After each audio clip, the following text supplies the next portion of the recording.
Body positions on tricep pushdowns, I'm gonna talk through all three. All right, guys and girls, I hope you're enjoying these videos. If you are, please make sure you like, share, subscribe, and comment below if you have any questions or any specific videos you want me to make, because I will come in the gym and shoot them the next week. So today what I want to talk about here is the tricep pushdown. Now, I have the rope on here, but honestly, it doesn't matter. It can be a V-bar, a straight bar, an easy bar, doesn't matter. But one of the common questions that I see a lot of times that people have is the body positioning. So what do I mean by that? So I'll get a chance to swing around to the side and I'll show you. A lot of times you can either press the triceps straight down. So if you notice how erect and upright my posture is, so I'm really close and tight to my body. Or if I step back and I kind of press back towards my quads. So again, that's changing the angle here, guys. Or the final piece, you step back, give a little bit of taking your hips back, chest forward, and then I'm pressing straight down. So all three of these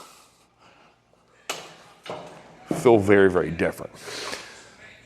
And I know it'll be argued about which more is optimal. Here's what I say for you. Try all three. Whatever gives your triceps the most pump, do that one. For me, I kind of bounce back and forth between option one, option two. It just feels really good to me.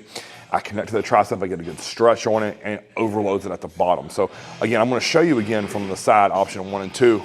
So with this, you really have to make sure that you're in the right position of the cable. Some cables aren't tall enough, because if you were to stand perfectly upright posture here, it's gonna bottom out. So what I mean by that is it would lose tension when you're in the full stretch. So for me on this, that's the full stretch of my tricep when I'm against this machine. If the cable system was literally 2 inches down, I wouldn't be able to do that variation. In that case, I would have to step back and begin to press down and back towards my quad.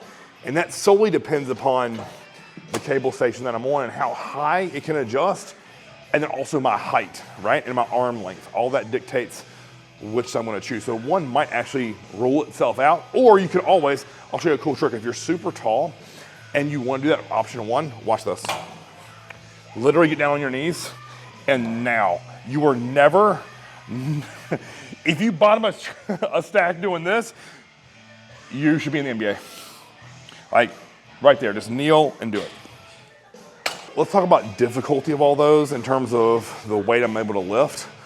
That really goes, I started with the hardest and went to the easiest. So what I mean by that is I had 70 pounds on there, not warmed up, and option one was by far the hardest because it gives me the most load on my tricep.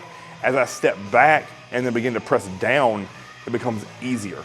So I'm not getting as much load on that tricep head. So a lot of times people would argue option one is gonna be your best bet.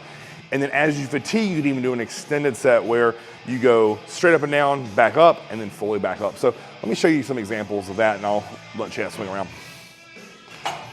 So just pretend with me here, I'm not gonna do an actual work set. But let's say this is almost a failure, and I'm like, oh, I can barely get one more. All I'm gonna do is just simply step back. Now I can keep going, take that to failure. Let's say this is failure right here, and then eventually just go right to there. It's called a mechanical drop set. So I'm starting with the hardest version with the same weight, going to the mid, and then eventually the easiest.